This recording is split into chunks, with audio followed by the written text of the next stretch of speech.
All right. Good morning, good evening, and good night, wherever you are in the world. It's Shelley Bosch from Parent Dashboard. I'm so excited. Here we've got a great session today with Ann Hughes on how to deal with overwhelm when you're going through a complex needs family transition and or divorce. So really happy to have Ann here. Hi, Ann.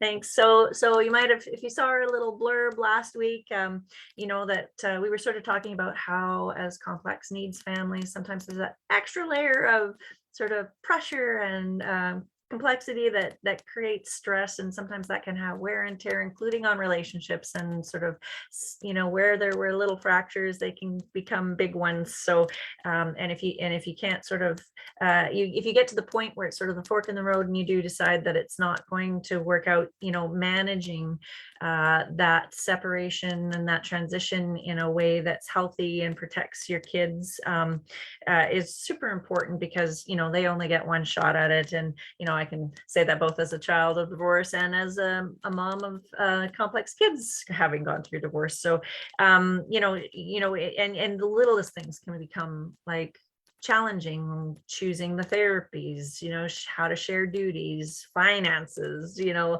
and navigating all that so that the stress level doesn't come up and sort of exacerbate your child's condition is super important, and finding the resources to be able to do that. So that's why we invited Ann here today to help us learn how to like take care of ourselves during that process, ensure our child's experience is a good one, and really get a plan and stuff together. So yeah, Ann, you've got a fantastic background in this stuff. You're obviously a mom of two complex needs kids, and you live in Houston, and you've got your own special family transitions business, and you're a certified divorce well, you're training to be a divorce coach, but you're a certified life coach and a member of the National Association of Divorce Professionals. So you're like in this field and you know what you're doing.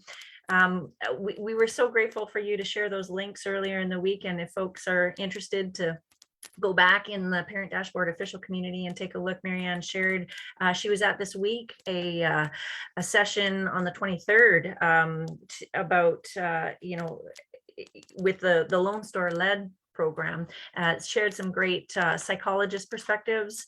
There was 2 sessions I think you shared, and then the third one this week was about parents sharing on their experiences as they journeyed through divorce transitions. So maybe we'll get you to give a little bit of an update on how that went this week. But how are you doing today? Thanks so much for being here. Hi, Shelley, and everybody at the Parent Dashboard community. I appreciate the invitation. I'm so honored to be here and share information with you today and take any questions that you all might have. I'm here to provide information, help you make this process as pleasant as it can be. I know divorce is not really the most pleasant thing to have to go through or haven't been through, but there's ways that we can make it better for ourselves and for our kids, and that's my goal. Awesome. Okay. Well, when we're going through this, you know, and when you finally sort of have come to the acceptance that this is what's going to happen, it's just can be like super overwhelming. You've got all of their needs, you've got all of your emotions about what's happening. You know, where do people start? Let's just start there. Let's start at the beginning. Where do people start when they're feeling overwhelmed? Like, who can help me with this process? And what are your recommendations about grounding yourself and, you know, keeping yourself together? Like, what's the first thing we should be thinking about? Right. So you actually brought up a really good point about coming to acceptance phase. And for some people that takes longer than others. And that's part of the grief cycle, that the divorce goes through that same kind of cycle. Like you said, the grief cycle, and having the denial and then anger, bargaining, depression, and then finally acceptance. So it takes a long time to get through that phase. And some people really never fully get to that phase, or may get there and they may go through some of the other areas. And so I bring that up because I think in a divorce with complex needs kids and just having to face divorce, there's so much thrown at you and so much you have to consider and go through and process. And so for me, the way I came at it, and even though at first it was a big shock and it took me a while to really get my hands around it and my mind around it, um, I knew from the very beginning this wasn't about me, it was about my kids. And how was I going to go through this process to be able to provide for them in the short term, in terms of immediate need, in terms of now being a single mom all of a sudden, even before the divorce, with just them being with me most of the time, where's dad kind of situation, trying to deal with that and trying to have them ease through the transitions because my kids do have autism on different ends of the spectrum. And so change is really hard for them, and transitions are something that are a challenge. And so as much as you can, I would try to make that process as slow as possible, as deliberate as possible, so that if you know that a divorce is coming, try to plan for that and let them know. And there's different ways we can talk about that in terms of how to help them through that. But yeah, you don't want to just spring this on anybody, whether it's a spouse or especially kids with complex needs. There's so much that we all have to process. And so the more that we can do with that, I think the better off everybody will be. Well, that's a really good point. You know, when you think back, that, the children only get one shot at childhood, and it can affect your whole life. As an adult, even I look back and I can see how my parents' separation, influenced my path. And so do you think is it different for kids on the spectrum or kids with complex needs? They need to take it slower. Have you seen in your practice kind of like things panning out differently for the kids because of the added complex needs? How does that what can you expect in terms of, okay, so what should I be doing differently right now so that in 20 years when they're still processing sort of the longer term implications, how that all plays out? Sure, that's a great question. And part of it depends on your child, what their level of ability and needs are. So for instance, if you have a child who's nonverbal and maybe limited in terms of their abilities to process and communicate and have behavior issues, the type of support you're going to provide that child is going to be different than one who's higher functioning in different ways, where they can maybe go to therapy and talk about what's bothering them. But for someone who can't, and I had a challenge for my more involved son to find a therapist that would even take him. And it turned out nobody would, because he wasn't at the level where he could have a productive therapy session to be able to communicate and respond even in a play therapy type of situation. So I tried really hard to find people. And so what it came down to me as to how can I best support my child? And so what I did is I created a social story for them. This is something that I have done over the years in different types of situations, usually for like vacations or new things that I was trying to introduce to them. And if you're not familiar with social stories, they're developed by Carol Gray, and people can go online and find out more. And I have a YouTube link, one that I created about how I did my social story for divorce. But basically, it's a way to, in a simple way, to let the child or kids know what is happening to them, what to expect, and ways to help them. So the way I did mine is I did a very positive nature. I wasn't trying to put anybody in a bad light by any means, but it was, okay, this is a situation, mom and dad love you very much, but things are different now, and we're going to have two different places. And the boys sometimes will be with mom and sometimes they'll be with dad. And I put pictures of the new place. So hopefully you can get those from the ex-spouse or soon to be ex or whatever it might be. Because, if all they've known is living in one house for a certain period of time, it's going to be a whole new situation for them to be somewhere that they've never been or had any exposure to, and expect that to be your home. So, it's different than going to a hotel and you're there together as a family and that's just for 1 or 2 nights or whatever. But this is something that's more permanent, and it can be very confusing for them. And so I did it slowly. I created a story which they really enjoyed looking at. I shared it with the teacher. So I would suggest getting the school aware of what's happening at home so they can also support them. So the more people you have supporting the child, I think the better.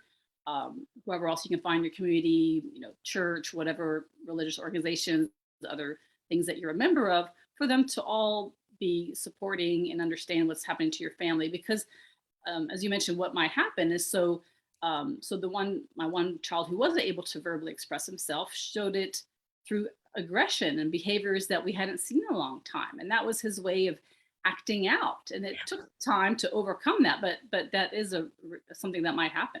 No, absolutely. And so some of the behaviors that you can, like the therapists and the teachers and all those folks are seeing sort of out of the blue, may not necessarily be the sensory related or, typically, the stimming needs or any of the sort of like typical autism traits. It could actually be processing emotional pain and coming out just, oh, I miss my other parent, or the frustration over the black and white thinking. If well, I don't understand it, why it's this way, they're with the black and white thinking, well, if this then that, and life isn't always black and white and it's gray. And so how do you explain those nuances? But okay, well, so one thing I thought of as you mentioned that, so as a parent, you go through the grief cycle, we just talked about that, but also the kids are having to go through that thing as well. They may not be able to put words to it, but they're also having to go through those same kind of emotions in their own way and kind of process the grief as well.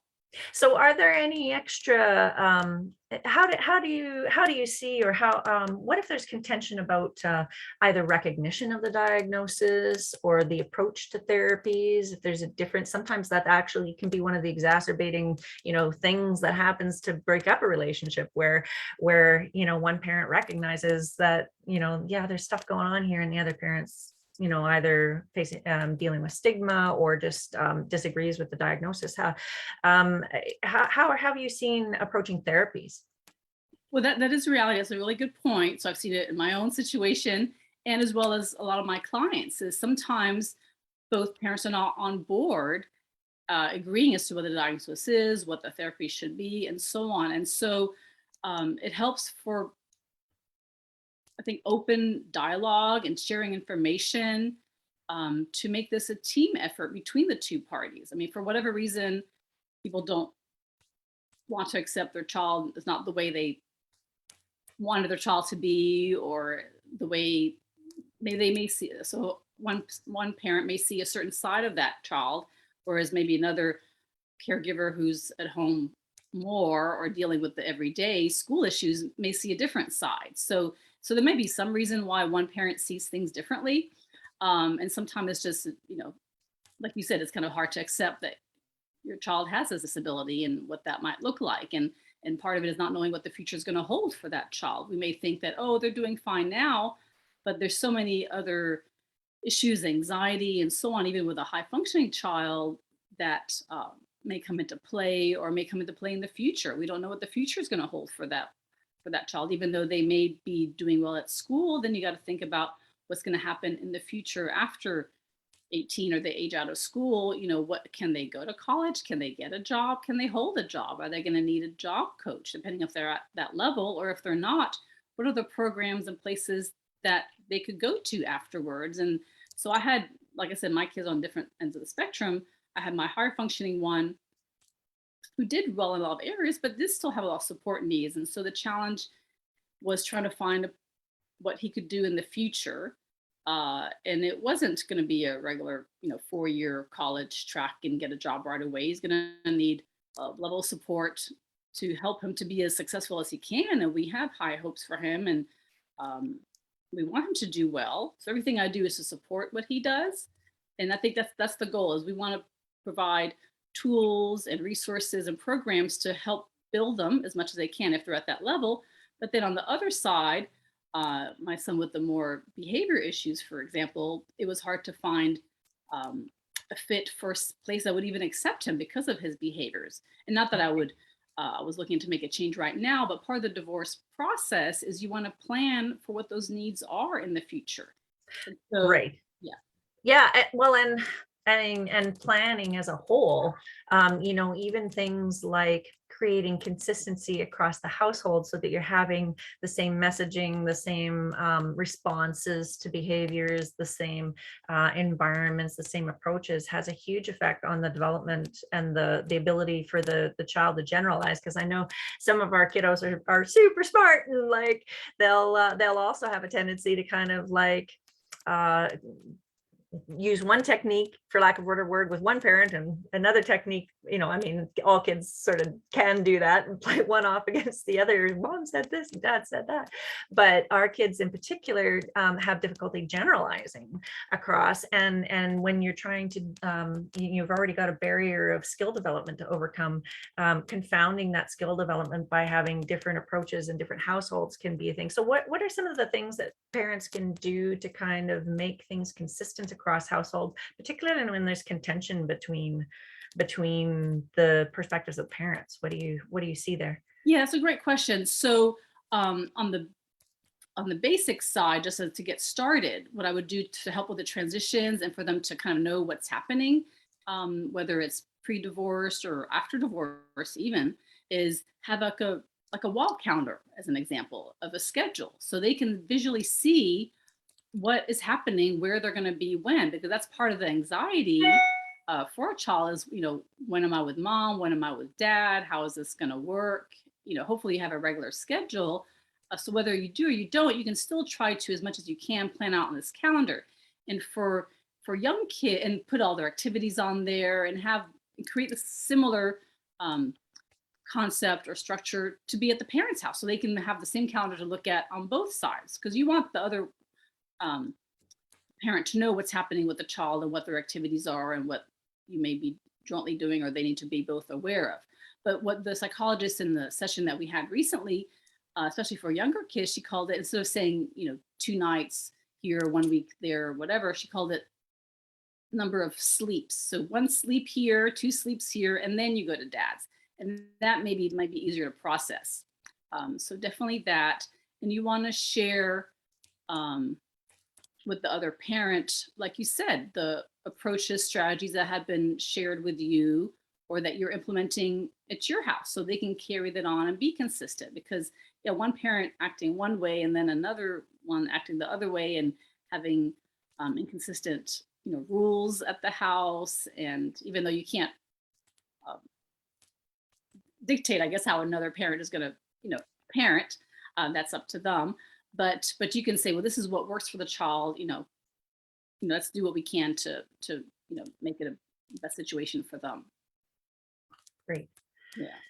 Great. Well, I just wanted to make sure that folks knew that you feel free to put questions or comments for Marianne in the chat. I'm monitoring both the Zoom room here, which we'll get to first, but later on, we are recording this in the Parent Dashboard official community. So if you have comments, later on or watching this on replay, we'll make sure that Marianne's tagged in this. So then when you ask your question, you can get an answer. If anyone here has any questions, feel free to pop them in. Meanwhile, while we do that, how can you talk a little bit about, and I know it's different here probably in Canada than the US. My divorce actually proceeded in the States, but I'm also familiar from working with clients in Canada that the two legal systems are actually quite different.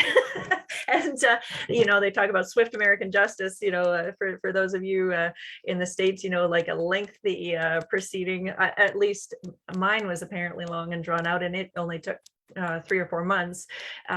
In Canada, a similar process would take, for example, 2 years. So there are, differences definitely in the legal system. So make sure that you confer with your local lawyer and someone who operates in your provincial jurisdiction or in your particular state. I'm sure Marianne can talk a little bit about that.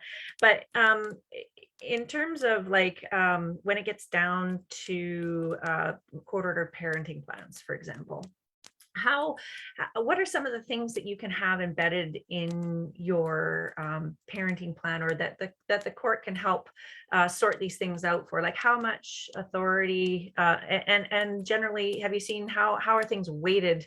I know it's very case specific, but are there some general principles that courts use that going into a divorce, you can kind of like expect? Obviously the courts are going to rely on sort of general child psychology, but and I think that what I found interesting talking with you through this Lone Star led program is that you actually get to interact with other types of professionals. You get to interact with lawyers, you get to interact with psychologists, and because not all of those other professions are all familiar with complex needs.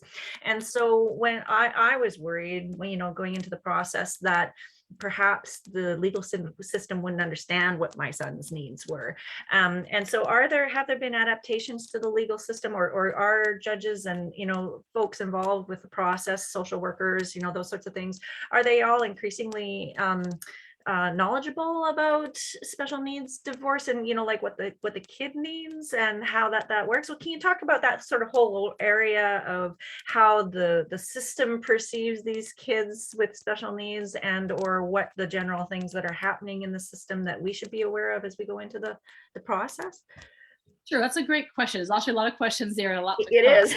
I'll try to address what I can. I'm not a lawyer. Go. I'm not going to be a lawyer, so I'm not going to pretend to be one. But I will say that even in the U.S., even though you said swift justice, mine took over 2 years. Okay. It depends on the situation. It depends on how if the parties can work together amicably to come to an agreement that's in the best interest of all involved. And when that doesn't happen is when it becomes more time consuming and more expensive and more stressful. And so we don't want to end up at that point. And mine was so contentious for several reasons, but mainly because of the needs for the kids, that mine actually ended up going to trial, which is very rare in divorce cases. So I don't want to recommend that. But my point, my goal was to have a certain outcome for my children, and like you said, a recognition of all the diagnoses and what was involved in that. And so I was in a position where that was my path. But I would say, as much as you can, I don't know how it is in Canada, but if you can come to an agreement outside of court, that is the best way and the least expensive way and the best way to keep the harmony and good relationship for all involved. Because the longer it takes, then you've got more bad feelings and ill will that may carry for a long time. And ideally, you want to end up in a situation where you can live your lives and have a plan, like you said, parenting plan and everything that you can all agree to, and everybody is harmonious as much as we can, right? I know divorce is hard, and you got divorced for a reason, but we want to do what's right for the kids and not, say anything negative about the other parent. We want to support the kid, like you said, in the same way as much as we can. So having said all that, there's ways that you can come to an agreement, and ways that for more complicated cases that I can definitely get involved in and help. But what I would say is that no, a lot of people are not familiar with what it takes to have the best interest of a complex needs child addressed in the courts. And a lot of lawyers don't know, a lot of professionals don't know, and so it comes down to having, like you said, either yourself and having that knowledge to be able to share as to the particular situation that your child and needs that they have, and having then the lawyer, if you go to court or need to educate other experts, and then it's definitely a team effort doing that too. So you might want to, for instance, make sure the diagnosis is established, have reports from professionals and recommendations that you can share with the other party, your soon-to-be ex-spouse, and with other professionals on your team. So I definitely, you asked me earlier in the conversation, who do you go to for help? Well, in addition to community resources and information that you might find online, and groups like support groups like this with Facebook information. I think those were very helpful to me, first starting out the process, trying to figure out what to do and how to get information, because divorce was something brand new to me and I wasn't even sure where to start.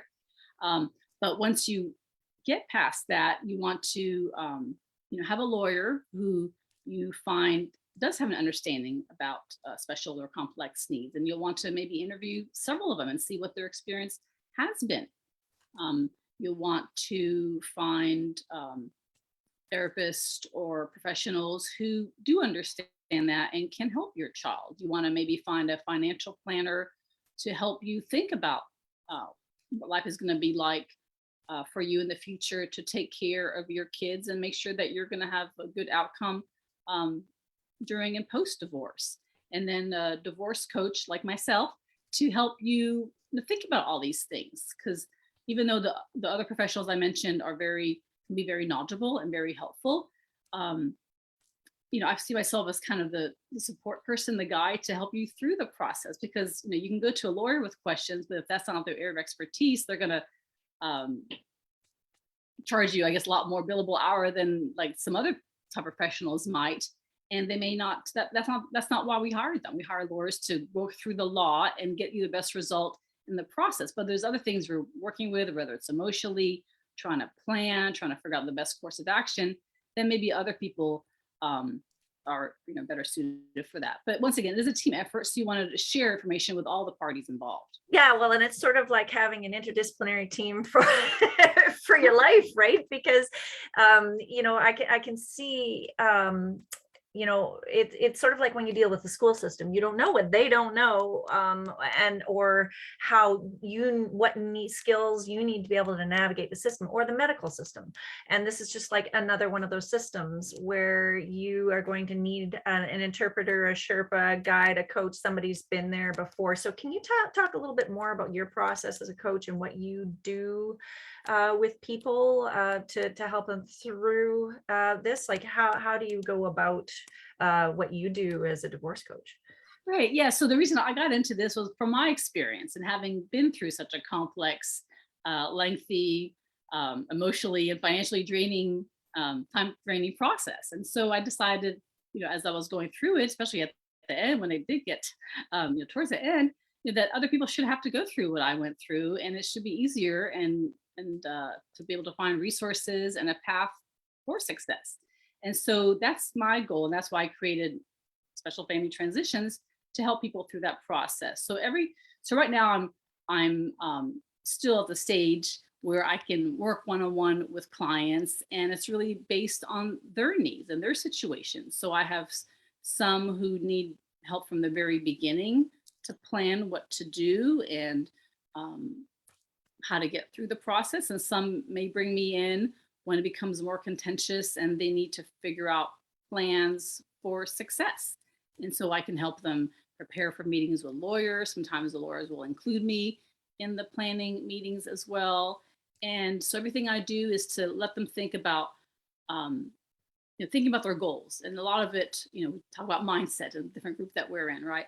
If we talk about mindset, you've got to think about the future for your kids and for yourself, what you want that future to look like. And you have to make a plan to get there. Get through the divorce, and then a plan for afterwards. And not that you have to do it all at once, and that becomes overwhelming too. But the point is, you want to have an action plan, and you want to take one step at a time towards that immediate goal that you have, and then goals down the line as well. So absolutely, because especially when it's an unexpected, not unexpected, because sometimes, in hindsight, it's 2020, you could have seen it coming.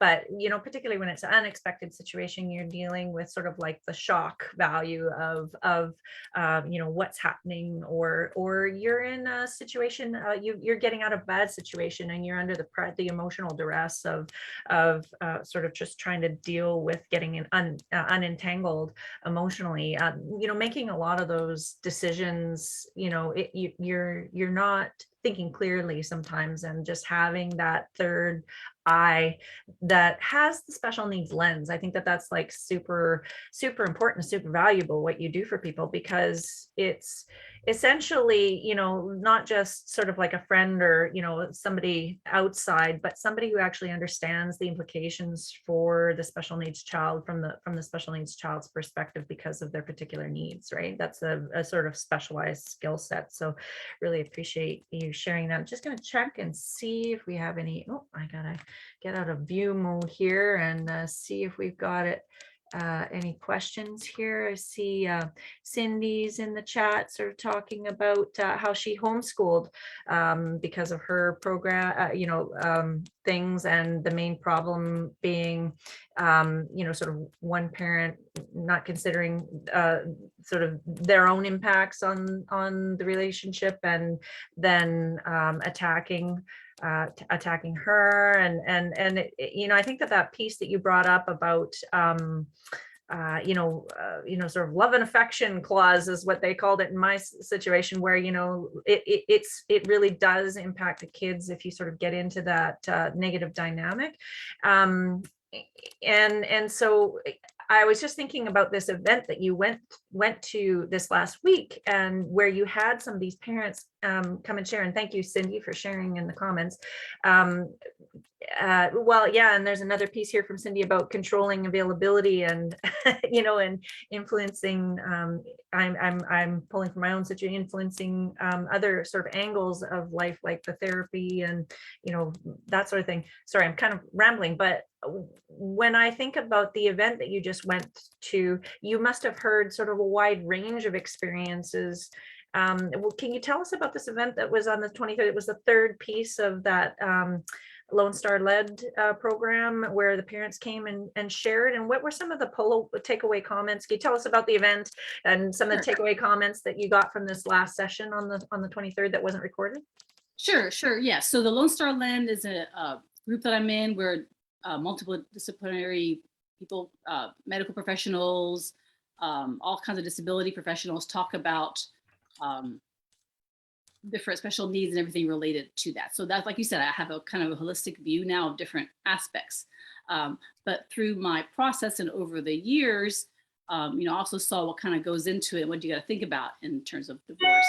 And so, but what I saw was missing, though, is there wasn't a lot of focus on the kids. And so this Lone Star Lend, we had an opportunity to work on a project, and the one I developed was to find ways to support kids as you go through that process of special needs divorce.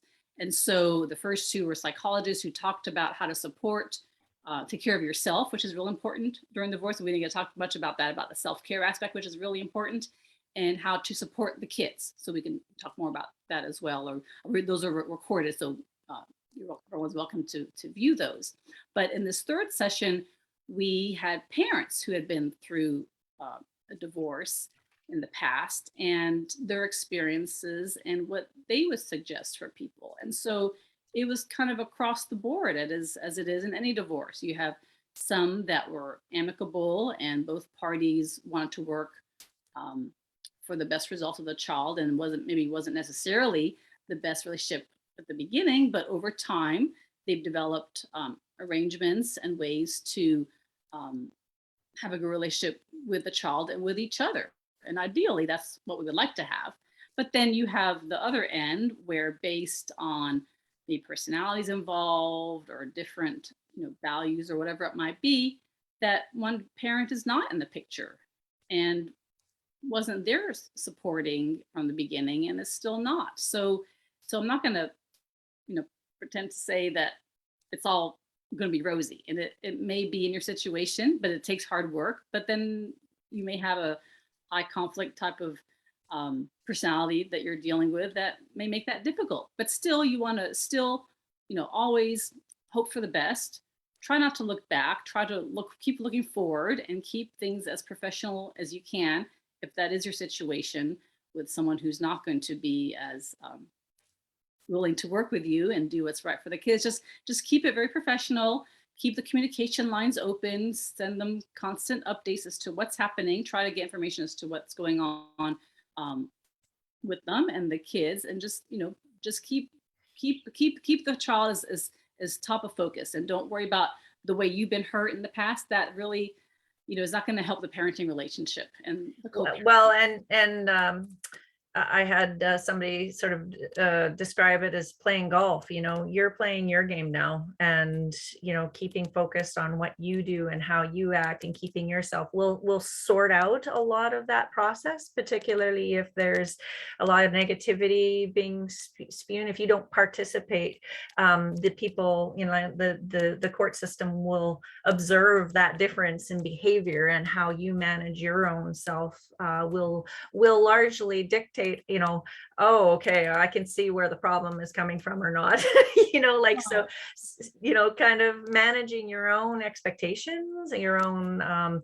emotions, your own language, and focusing on the children the whole way will demonstrate by example, what's in the best, what the best interests of the children is, and then the deciders can go from there, right? So, Right, exactly, exactly. but I mean, the having someone yeah. and having someone like you, or lawyer involved, to be able to kind of help you keep that barrier, because it's like many nuclear bombs going off on inside of you, right, while you're dealing with this accusation or that accusation, personally, there's going to be emotions about that, but how far you let that explosion carry will influence the process overall, right? Right, exactly. So a phrase that I've heard, and I think is useful here is, how do we respond instead of reacting? What is that we want to do to further the best interest of our child? So yeah, we can't control what the other person's going to do or how they feel, and but the best way is to kind of understand their perspective, have them see if they're willing to understand yours, and even if they don't, that's okay. You just do what you need to do, and if you can't co-parent, there's a phrase called parallel parenting. So, you do the best you can for your child, and you hope they're going to do the same. But just try to keep those lines open, whether it's through emails, whether it's through text, ideally in person if you can. But if you can't, then there's also apps and court ordered, sometimes communications. And you asked earlier too, what is the what do courts like, or different arrangements that are out there. So I've seen things from 50-50 splits, where sometimes like the child may spend 1 week with one parent and 1 week with another parent, or maybe certain weekends. We have something in Texas called standard or extended possession, where it's like the first, third, and fifth weekends of the month are with the dad, and maybe an evening during the week. So, but the point is, with a child with complex needs, you want to do what's in the best interest of the child. So you don't have to do what a court, and if you go to court, then it becomes more difficult. But hopefully, if you before your court, you figure out what's the schedule that's going to work for everybody involved. You may have working spouses, you may have other things that you need to consider, and trying to make it flexible. If somebody's, hopefully you can switch weekends, sometimes if you need to. So some people say, well, refer to my divorce decree. Well, you want to have flexibility as much as you can. That way the favor can be returned, hopefully the other way as well. And then one thing I didn't mention too is, so I can't speak for the Canadian law, but in the US, what's real important is to have experienced professionals that we talked about earlier, because you want to protect your child's benefits in the future. And that's a big part of a special needs divorce, and how the decree is written is you want to protect the child's benefits that they either have or may get in the future. And child support in the US is considered the child's money. And so in the US, not to get too technical, but it has to go into a first party special needs trust if the child is over 18, and that way it won't count against them if they're qualified or will qualify for other benefits in the future. So what you don't want to do is create a situation where the child has a lot of money in their name or inheritance or whatever, and then they won't qualify for help in the future. So that's why it's important to work with professionals who know what they're doing, because you need to set up maybe trusts for life insurance. And so the whole point is you want to plan for what your child is going to need in the future. Longer term impacts on financial and lifestyle ability, and your own tax balance too, right? Because all of that changes after divorce too. I do see that we have a request, and Ania's had her hand up very patiently for a while, and I know that she had a couple of points. One being health, and maybe we can talk about that in a bit. But also, she has one here. Ania, I'll let you ask your question, but it was around what happens when the parenting time time has been designated, and but then when the parenting time is happening, there's plans that you don't agree with. So Nia, I'm gonna unmute you here and or ask you to unmute and let you ask your question about the time away. Yes. So my son is 7 years old now, and when we got divorced, he was 1. And during the 6 years I've been divorced, that's when we figured out he has autism and ADHD. And the only one time that he did spend time with his dad in the summer, pre-COVID, he came back with a broken foot. And then my ex misses the notification for summertime in the past. And then COVID, because the border was closed, he couldn't go. So now he has 6 weeks coming up if he notifies me on time. And he's aware of my child's disability and how he needs routine. And he did share with me that he plans to keep him in the military, like a Navy daycare, or keep him with friends, or keep him with his girlfriend for the full 6 weeks. And I'm just like, well, then what's the point of parenting time? And with a child that needs structure and routine, I have my child 95% of the time of the year. And it's just, we can't even talk even by email, or he hangs up on me on phone when I try to tell him about the laws here that I have in place with FSCD. And I just wanted to share too, to just the ladies here, take care of yourself, because I haven't had counseling after divorce because I was so busy being a single mom and taking care of my son that just recently I was hospitalized for 5 days for pancreatitis because of the stress of like the never ending divorce proceedings, like going to mediation and waiting and being pushed, and my ex like not respecting the court order of notifications or when to pick him up. So I think you kind of answered my question already, but I just wanted to share that's how intense my stress was from not dealing with it, that I ended up getting pancreatitis, and now I have to have a completely different diet and food and not stress out, that I had to actually cut my ex off and just say, let's leave it with the lawyers because you're too toxic, and he's a bit of a narcissist. And I think you answered the questions. Just follow up with the like therapists and have them back me up, or like my lawyer is not really that good. She never really answers me. So I'm not sure if I should just change lawyers and find someone that deals with a situation like this, because my ex is in the US, 13 hours away in Washington State. So I'm having anxiety about this summertime parenting time. Yeah, it gets very complicated. Thank you for sharing your story. So yeah, I'm sorry you have to go through those health issues, but that is, a reality, and something as special needs moms, a lot of times we feel guilty for taking the time or even thinking about taking care of ourselves.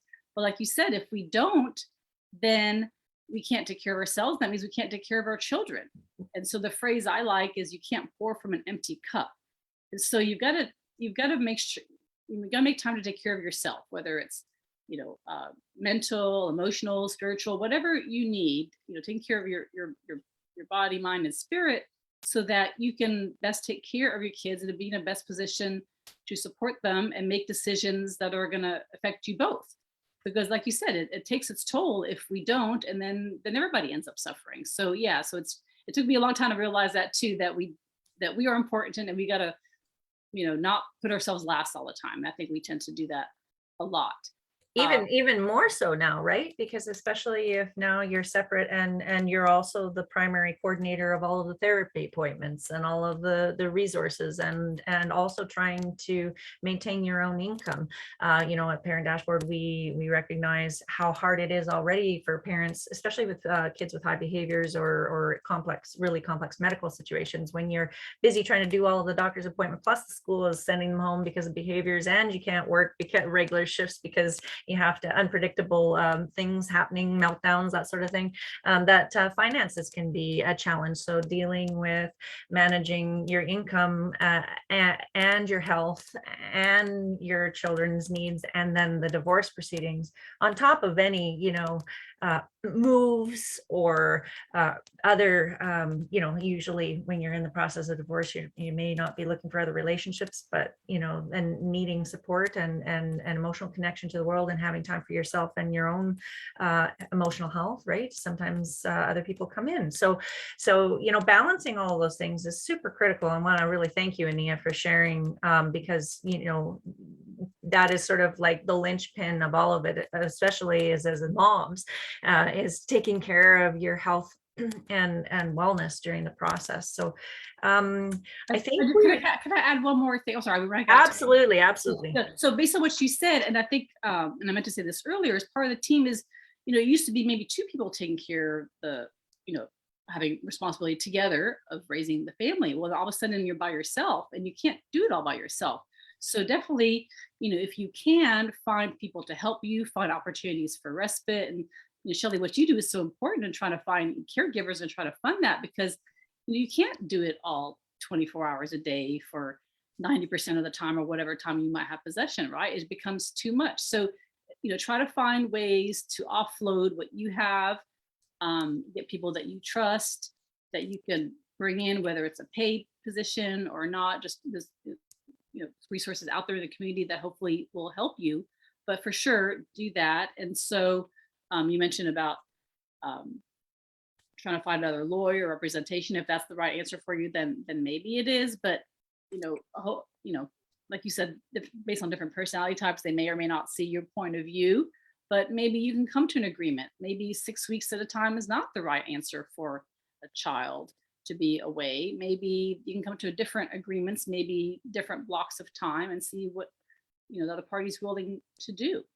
For sure. It's never as straightforward as road, and also it's case by case dependent on your own situation and the people in the mix and the child's needs and how much support and family support you have around you.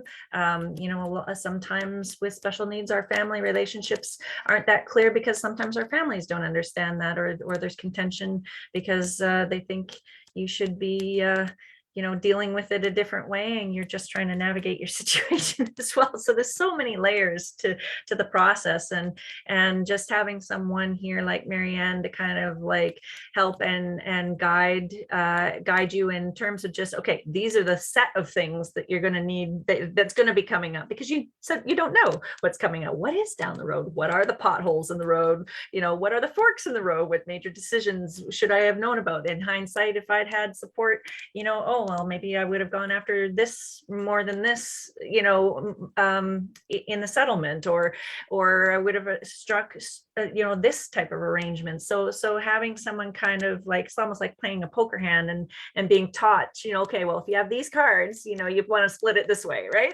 so Marianne, I just really want to thank you so much for coming today and just giving us a glimpse into the world that you deal with and support. And I'm getting questions. Yes, you're based in Houston, and I'm sure you're familiar with US stuff better, but do you support folks in Canada? Would you be willing to coach? Sure, I'm happy to. So, part of my goal is to help people through the overwhelm and kind of think about what's best in their situation. So like I said, I'm not a lawyer, I'm not giving legal advice. So, I'm happy to work with people wherever they're located to try to figure out a plan that works for them. Yeah. And then we can get their lawyers involved for the legal aspects. But like you said, sometimes I'm help you there to see the forest for the trees, like you said, to help be your guide and help you find your path that's going to work for you. Because sometimes when you're in the midst of it, it's hard to see the bigger picture. And I'm kind of here to help you do that as well. Well, that's great. And at Parent Dashboard, we're all about collecting those special resource people together for, for the special needs life, because it really does require that extra level of lens and understanding, what you're dealing with on the daily, right? And so, and Marianne, you alluded to it, we tend to focus on the logistical side of life. So for example, we're working on a pilot area of the Lower Vancouver Island where we've got a team of caregivers that are, provide that respite and that support so that, if you're going through all this, you can kind of get something in place. We have some clients who are exactly in that situation where, they've separated and now they're realizing, wow, this is a lot, and they need that support. So we've done that type of support, and then we're putting together the other programs, for example, for the financial piece. So if you're in needing flexible income situations, we've got a course and a group coming together around that. We've got I noticed Denise here on the call today. We've got folks involved with a health angle, and certainly we've had people and sessions on relationships. So as you go through your life, I just want to encourage you all to keep the balance, keep the focus, keep yourself healthy and safe, and don't hesitate to put questions in the chat or comment if you come back later. Oh, I should have asked about this. Make sure you make a comment. Marianne's in our community. We're so grateful for that, and we're more than happy to help out. So if you haven't joined the Parent Dashboard official community yet, I'll pop the link actually in the chat. You can go ahead and do that because we have other resource professionals in there as well. I'm just going to as well as you're doing that, I just want to say, remember, you're strong. You can do it. Remember who you are, and you know what your focus needs to be, and just keep your eye on that prize, as they say. Just go down the path of rising above is a phrase I like to use. Don't let the little things get in the way, and do what's right. Even the other party, if they may not be doing the right thing, just you keep doing the right thing, and it'll work out. Awesome. Thank you, Marianne. Thank you, everybody, for participating today.